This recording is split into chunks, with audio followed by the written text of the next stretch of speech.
पितृपक्ष के आखिरी दिन अमावस्या पर कर ले ये उपाय, खत्म हो जाएगी सारी समस्याएं। पितृपक्ष खत्म होने वाले हैं और इसका आखिरी दिन सबसे ज़्यादा अहम होता है। श्राद्ध पक्ष के आखिरी दिन यानी कि पितृ अमावस्या को पितरों को विदाई दी जाती है। इस साल 2 अक्टूबर 2024 बुधवार को सर्वपितृ अमावस्या है। साथ ही 2 अक्टूबर 2024 को ही साल का आखिरी सूर्य ग्रहण लग रहा है। ऐसे में इस साल की सर्वपितृ अमावस्या और भी खास हो गई है। धार्मिक ग्रंथों के अनुसार श्राद्ध पक्ष में सर्वपितृ अमावस्या पर सभी भूले मृत परिजनों और पूर्णिमा अमावस्या के दिन के व्रतों का श्राद्ध पिंड दान तर्पण किया जाता है। मान्यता है कि भूले बिसरे पितरों का इस दिन श्राद्ध करना चाहिए और इस दिन सभी पितर यहाँ आदर्श रूप में मौजूद रहते हैं। साथ ही अच्छे कर्म करने वाले वंशजों को आशीर्वाद देकर पितृलोक लौटते हैं। ऐसे पितरों की प्रसन्नता के लिए गरुड़ पुराण में सर्वपितृ अमावस्या के 5 उपाय बताए गए हैं। महालया अमावस्या के ये उपाय पितरों का आशीर्वाद पाने में सहायक होता है और इससे धन दौलत से घर भर जाता है। हालांकि यह सूर्य ग्रहण भारत में दिखाई नहीं देने के कारण इसका सूतक काल भारत में मान्य नहीं होगा। लिहाजा सर्वपितृ अमावस्या पर श्राद्ध तर्पण पिंडदान आदि अनुष्ठानों पर कोई असर नहीं पड़ेगा। वैसे तो साल की सभी अमावस्या पितरों को समर्पित है, लेकिन अश्विन माह की अमावस्या विशेष होती है।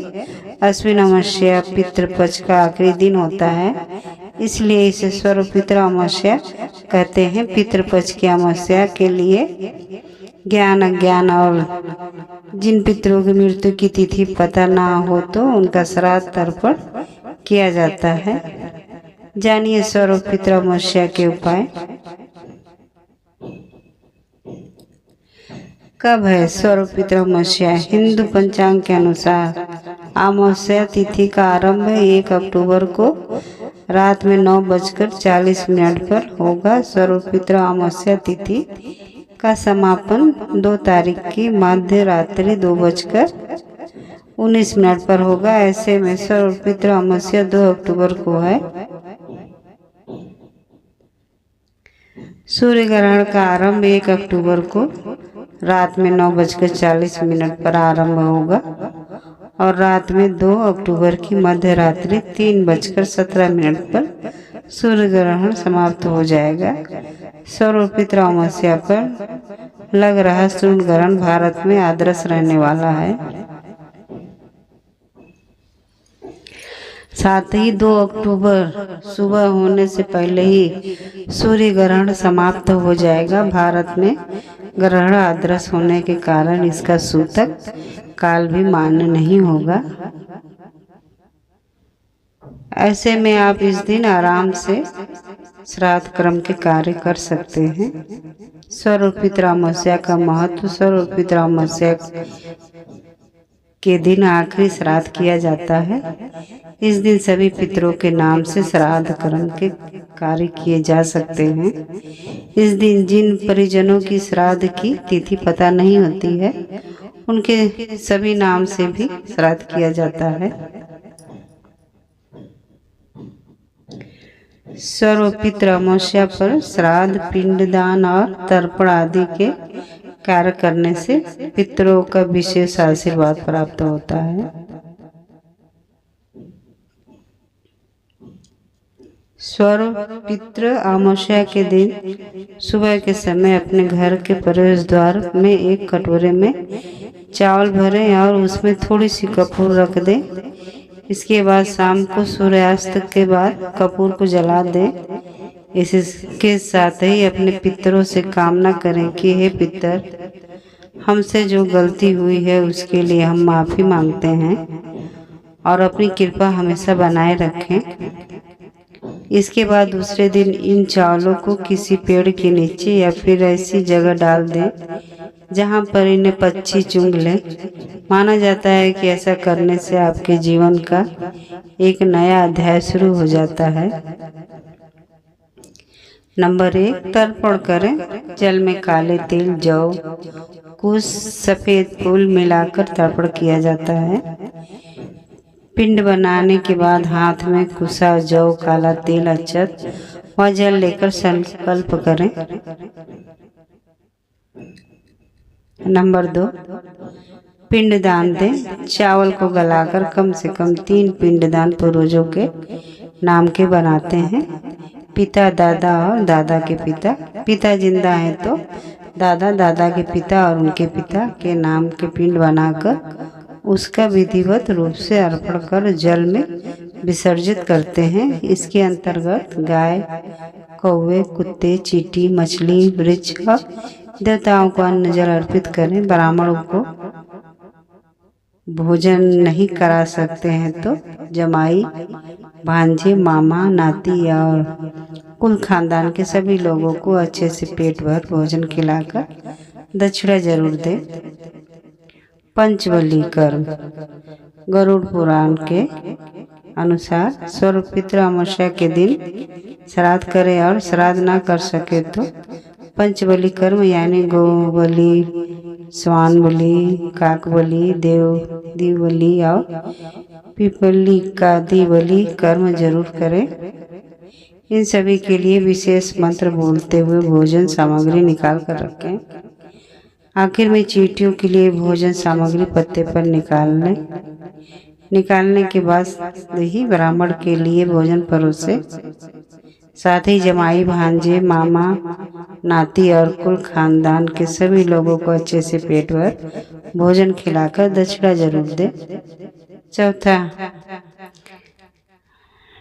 गीता या गरुड़ पुराण का पाठ। गरुड़ पुराण में मृत्यु के पहले और बाद की स्थिति के बारे में बताया गया है, इसीलिए यह पुराण मृतक को सुनाया जाता है, क्योंकि मान्यता है कि मृत्यु के कुछ दिन बाद तक आत्मा अपने घर के आसपास रहती है। सर्वपितृ अमावस्या के दिन गरुड़ पुराण के कुछ खास अध्यायों का पाठ करके या गीता का पाठ जरूर करें या घर में ही करवाएं। आप चाहे तो संपूर्ण गीता का पाठ करें या सर्वपितृ अमावस्या के दिन पितरों की शांति के लिए और उनका आशीर्वाद पाने के लिए और उन्हें मुक्ति का मार्ग दिखाने के लिए गीता के 2 और 7वें अध्याय का पाठ करें। नंबर 5, दान कर्म। इस दिन गरीबों को यथाशक्ति दान देना चाहिए। यह कुछ भी हो सकता है, जैसे छाता, जूते, चप्पल, पलंग, कंबल, सिरहाना, दर्पण, कंघा, टोपी दान, औषधि दान, भूमि दान, भवन दान, धान्य दान, तिल दान, वस्त्र दान, स्वर्ण घृत, नमक, गुड़ दान, रजन दान, अन्नदान, विद्यादान, अभय दान और धन दान आदि। नंबर 6, 16 ब्राह्मण को भोजन कराना। सर्वपितृ अमावस्या पर पंचबली कर्म के साथ ही पटुक ब्राह्मण भोजन कराया जाता है। पटुक यानी वे बच्चे जो वेद अध्ययन कर रहे हैं या ब्राह्मणों के छोटे बच्चों को भोजन कराया जाता है। इस दिन सभी को अच्छे से पेट भर भोजन खिलाकर दक्षिणा दी जाती है। ब्राह्मण का निर्वसनी होना जरूरी है और ब्राह्मण नहीं हो तो अपने ही रिश्तेदारों को निर्वसनी और शाकाहारी लोगों को भोजन कराएं। ब्राह्मण नहीं मिले तो भांजा, जमाई या मित्र को भोजन कराएं। सर्वपितृ अमावस्या पर गुड़ घी की धूप 16 दिनों तक लगातार सुबह और शाम घर में मध्याह्न काल के समय एक कंडा यानी उपला जलाएं और उस पर गुड़ में घी मिलाकर उसकी धूप दें। उस कंडे पर घर पर बना भोजन भी थोड़ा अग्नि को अर्पित करें। सभी के नाम की धूप दें। नंबर 8, सर्वपितृ अमावस्या पर वृक्ष का पूजन। इस दिन पीपल या बरगद के वृक्ष में जल अर्पित करके नीचे दिया लगाना चाहिए। पीपल की परिक्रमा भी करें। वहाँ पर चींटियों के लिए आटे में शक्कर मिलाकर अर्पित करें। नंबर 9, बरगद और पीपल के पेड़ में जल अर्पित करें। बरगद और पीपल को जल अर्पित करके इनके नीचे धूप दीप प्रज्वलित करें। स्टील के लोटे में दूध पानी काले तेल शहद और जौ मिला लें और पीपल की जड़ में अर्पित करें। नंबर 10 अमान्य दान। श्राद्ध में जो लोग भोजन कराने में अक्षम होते हों उपरोक्त दान नहीं दे सकते, वे अमान दान दे सकते हैं।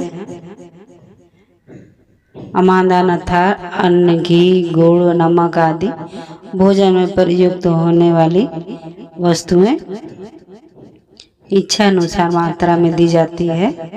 नंबर 11 पूजन।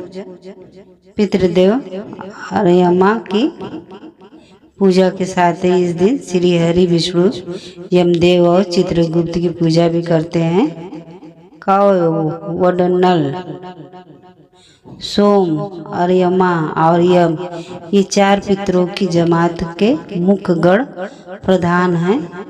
नंबर 13 धूप दे। गुड़ घी को मिलाकर सुगंधित धूप दे। जब तक वह जले तब तक ओम पितृ देवता भयो नमः का जाप करें और इसी मंत्र से आहुति दे। नंबर 14 प्रायश्चित कर्म। शास्त्रों में मृत्यु के बाद औधर्व दैहिक संस्कार पिंडदान तर्पण श्राद्ध एकादशा सपिंडीकरण औषधि कर्म पाक आदि द्वारा पापी के विधान द्वारा प्रायश्चित कहा गया है। श्राद्ध का समय श्राद्ध करने का समय तिरुप काल बताया गया है अर्थात दोपहर 12 से 3 के मध्य प्रातः एवं सायंकाल के समय श्राद्ध निषेध कहा गया है। सुनिश्चित कुतप काल में धूप देकर पितरों को तृप्त करें। इस समय में तर्पण पिंडदान पूजन और धूप देते हैं। दोस्तों वीडियो का उद्देश्य मात्र आपको बेहतर सलाह देना है। बेहतर सलाह इस संदर्भ में हम किसी प्रकार का कोई दावा नहीं करते हैं। दोस्तों आज की हमारी वीडियो आपको कैसी लगी हमें कमेंट करके